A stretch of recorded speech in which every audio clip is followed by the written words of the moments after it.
انسانی روپ کے اندر آیا تھا وہ حقیقت میں انسان نہیں تھا، بلکہ وہ بناوٹی طور پر انسان بنا تھا اللہ تبارک و تعالیٰ کے حکم سے، یعنی اس کے لیے لفظ تمثل استعمال ہوا ہے۔ جبکہ پورے قرآن مجید کے اندر اور پورے ذخیرہ احادیث کے اندر ایک دفعہ بھی رسول اللہ صلی اللہ علیہ وسلم کے لیے لفظ تمثل استعمال نہیں ہوا۔ اس کا مطلب یہ ہے کہ نبی علیہ الصلاۃ والسلام نے کوئی انسانی لبادہ نہیں اوڑھا تھا، اگر اوڑھا ہوتا تو کم از کم ایک دفعہ تو لفظ تمثل آپ کے لیے استعمال ہوتا، جس کے اندر تصنع اور بناوٹ پائی جاتی ہے۔ دوسری چیز جو قرآن مجید سے ہمیں معلوم ہوتی ہے کہ جب نوری مخلوق بشری لبادے کے اندر دنیا میں آئے تو اس کے باوجود وہ بشری ضروریات سے مبرہ ہوتی ہے، اس کو بشری حاجات نہیں ہوتی، جیسا کہ قرآن مجید کے اندر اللہ تبارک و تعالیٰ نے ابراہیم علیہ الصلاۃ والسلام کا واقعہ بیان کیا ہے کہ جب ان کے سامنے فرشتے انسانی شکل کے اندر آئے تھے تو انہوں نے انسان سمجھ کر ان کے سامنے بنا ہوا بچڑا جو ہے وہ پیش کیا، دعوت کی ان کے سامنے کھانا رکھا، لیکن انہوں نے کھانا نہیں کھایا۔ اس کا مطلب یہ ہے کہ نوری مخلوق اگر بشریت کے لبادے میں آئے، اس کے باوجود انسانی حاجات سے وہ مبرہ ہوتی ہے، جبکہ رسول اللہ صلی اللہ علیہ وسلم اگر نوری مخلوق ہوتے اور بشریت کے لبادے میں آئے ہوتے تو آپ کبھی بھی انسانی حاجات کے محتاج نہ ہوتے، جبکہ ہم دیکھتے ہیں کہ آپ کھانا بھی کھاتے تھے، آپ پانی بھی پیتے تھے، آپ سوتے بھی تھے، آپ جاگتے بھی تھے، اور اسی طرح آپ کو زخم بھی آتے تھے، اور دیگر حوائج انسانیہ جو ہیں وہ آپ کو لاحق ہوتے تھے۔ تو یہ اصول بھی بتاتا ہے کہ رسول اللہ صلی اللہ علیہ وسلم کی حقیقت بھی بشری تھی، جیسا کہ ظاہری طور پر وہ بشر تھے، اسی طرح آپ کی حقیقت بھی بشری تھی۔ جب آپ یہ دلیل پیش کریں گے تو یہ دوست آپ کے سامنے قصہ ہاروت اور ماروت جو ہے وہ پیش کر دیں گے کہ دیکھیں جی وہ بھی تو دو فرشتے تھے، انسانی شکل میں آئے تھے اور وہ کھاتے پیتے بھی تھے، اور انہوں نے کئی ایسے معاملات کیے جو انسان کے ساتھ تعلق رکھنے والے ہیں۔ تو میرے بھائی یہ قصہ جو ہے رسول اللہ صلی اللہ علیہ وسلم سے اس طرح قطعاً جو ہے وہ نہیں ملتا۔ یہ ضعیف اور من گڑت روایات کے اندر آپ کو یہ قصہ ملے گا اس طرح کا۔ یہ تو ٹھیک ہے کہ قرآن مجید میں یہ بات آئی ہے کہ ہاروت اور ماروت جو تھے یہ دو فرشتے تھے اور انسانوں کی آزمائش کے لیے اللہ تعالیٰ نے ان کو بھیجا تھا، لیکن کیا وہ انسانی حاجات کے محتاج ہو گئے تھے؟ حوائج انسانیہ کی ان کو ضرورت پڑتی تھی؟ یہ قرآن مجید کے اندر موجود نہیں ہے، یہ تفسیروں کے اندر آپ کو ملے گا، اور وہ باتیں رسول اللہ صلی اللہ علیہ وسلم سے قطعاً ثابت نہیں ہیں۔ اس لیے اس کو دلیل بنانا یہ ہرگز درست نہیں ہے۔ تیسری چیز جو ہمیں قرآن مجید سے اصولی طور پر ملتی ہے وہ یہ کہ اللہ تبارک و تعالیٰ نے انسانوں کے لیے یہ رشتہ داری کا سلسلہ رکھا ہے، حسب و نسب رشتہ داری اور نبوت کا ملنا، یہ انسانوں کے اندر سلسلہ رکھا ہے۔ جو نوری مخلوق ہے اللہ تبارک و تعالیٰ نے ان کے لیے نہ تو نبوت کا مسئلہ رکھا ہے اور نہ ہی رشتہ داری اور سسرال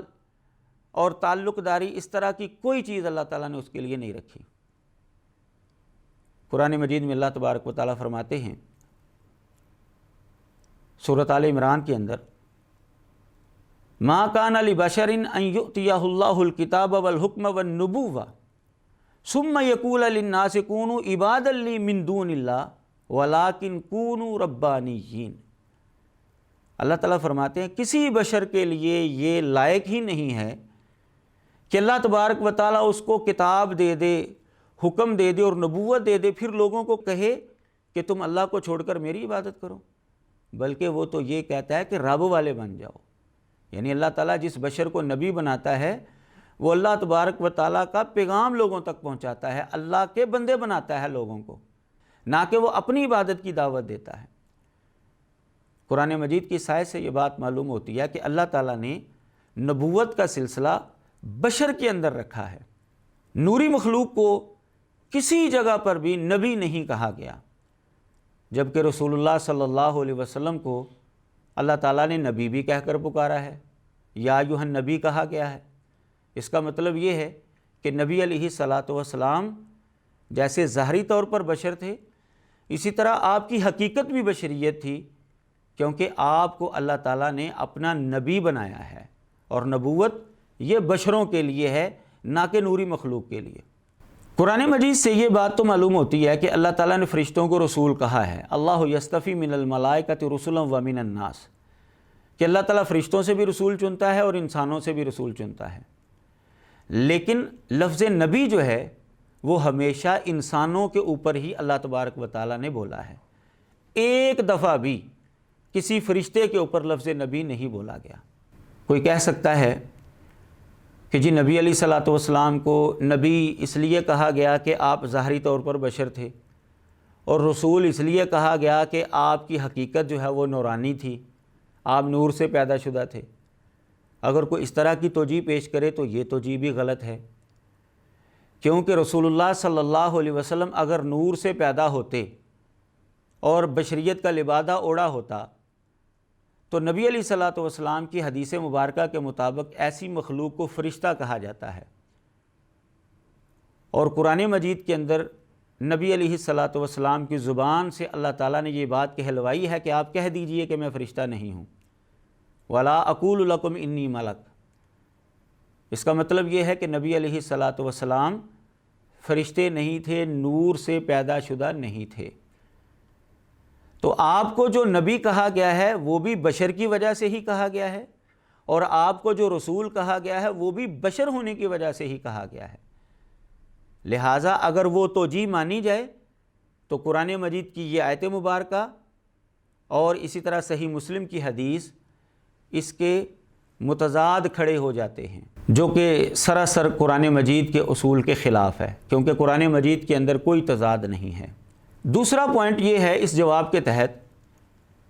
کہ اللہ تعالیٰ نے قرآن مجید کے اندر یہ جو رشتہ داریوں کا معاملہ ہے یہ بھی بشر کے لیے ہی بیان کیا ہے۔ سورۃ الفرقان میں اللہ تعالیٰ فرماتے ہیں وَهُوَ الَّذِي خَلَقَ مِنَ الْمَاءِ بَشَرًا فَجَعَلَهُ نَسَبًا وَصِهْرًا، کہ اللہ تبارک و تعالیٰ ہی وہ ہے کہ جس نے پانی سے بشر کو پیدا کیا اور پھر اس کو صاحب رشتہ دار بنایا اور صاحب سسرال بنایا۔ اللہ تبارک و تعالیٰ نے بشر کے لیے ہی رشتہ داری اور اسی طرح جو ہے سسرالی تعلقات جو ہیں وہ قائم کیے ہیں۔ اب دیکھ لیں رسول اللہ صلی اللہ علیہ وسلم کے رشتہ دار بھی تھے، آپ کے والدین بھی ہیں، آپ کے دادا دادی بھی ہیں، نانا نانی بھی ہیں، آپ کے چچا بھی ہیں، آپ کے دیگر رشتہ دار بھی ہیں، آپ کی اولاد بھی ہے، آپ کے سسرالی رشتہ دار بھی ہیں۔ تو اگر نبی علیہ الصلاۃ والسلام نور سے پیدا شدہ مخلوق ہوتے تو اللہ تعالیٰ نے تو یہ رشتہ داری کا تعلق جو ہے وہ تو بشر کے حوالے سے بیان کیا ہے۔ اب جو نور سے پیدا شدہ مخلوق ہے، حضرت جبریل علیہ الصلاۃ والسلام ہیں، حضرت میکائیل ہیں اور دیگر فرشتے ہیں، بتائیں کہیں ان کا کوئی ماں باپ ہے، کوئی ان کی اولاد ہے، ان کے کوئی بہن بھائی، کوئی چاچا، کوئی اور رشتہ دار؟ کوئی بھی نہیں ہے۔ نہ ہی ان کو شادی کی کوئی ضرورت ہے اور حاجت ہے، نہ ہی ان کے کوئی سسرالی رشتہ دار ہیں، جبکہ رسول اللہ صلی اللہ علیہ وسلم کے اپنے رشتہ دار بھی تھے اور سسرالی رشتہ دار بھی موجود تھے۔ اور قرآن مجید فرماتا ہے کہ اللہ تعالیٰ نے یہ دونوں چیزیں بشر کے لیے رکھی ہیں۔ تو یہ ثابت ہوتا ہے کہ رسول اللہ صلی اللہ علیہ وسلم جیسے ظاہری طور پر بشر تھے، اسی طرح آپ کی حقیقت بھی بشری تھی، نہ کہ حقیقت آپ کی نورانی تھی۔ اسی بات کو اگر ہم ایک اور انداز سے سمجھیں حضرت عیسیٰ علیہ السلام کی الوہیت کا مسئلہ جب مسیحیوں کے ساتھ ہم ڈسکس کرتے ہیں، ان کے ساتھ بحث کرتے ہیں، تو صرف ہم ہی نہیں بلکہ ہمارے وہ احباب بھی جو نظریہ نور من نور اللہ کو تسلیم کرتے ہیں، وہ بھی حضرت عیسیٰ علیہ السلام کی الوہیت کے رد کے اندر باقاعدہ یہ دلیل پیش کرتے ہیں کہ دیکھیں جی، عیسیٰ علیہ السلام کا بائبل کے اندر نسب نامہ لکھا ہوا ہے، عیسیٰ علیہ السلام کی والدہ موجود ہے، عیسیٰ علیہ السلام تو پیدا ہوئے ہیں، وہ کیسے خدا ہو سکتے ہیں؟ وہ تو انسان تھے۔ یہ سارے مسلمان اس بات کو بطور دلیل اور حجت کے عیسائیوں کے خلاف پیش کرتے ہیں اور یہ ثابت کرتے ہیں کہ عیسیٰ علیہ السلام خدا نہیں ہو سکتے، بلکہ وہ تو انسان تھے، کیونکہ ان کے رشتہ داری موجود تھی، ان کا نسب نامہ موجود ہے، ان کی والدہ موجود ہے، وہ پیدا ہوئے ہیں۔ اب جب عیسائیوں کے مقابلے میں اس دلیل سے حضرت عیسیٰ علیہ السلام کا انسان ہونا سارے مسلمان ثابت کرتے ہیں، تو یہ خصوصیات تو رسول اللہ صلی اللہ علیہ وسلم کے اندر بھی پائی جاتی ہیں۔ آپ بھی پیدا ہوئے ہیں، آپ کے والدین بھی ہیں، آپ کا حسب و نسب بھی ہے، سارے معاملات آپ کے اسی طرح کے ہیں، تو پھر یہ کیسے ممکن ہے کہ نبی علیہ السلام نوری مخلوق ہوں؟ وہی دلیل عیسیٰ علیہ السلام کے حوالے سے پیش کر کے سارے مسلمان ان کو انسان ثابت کرتے ہیں،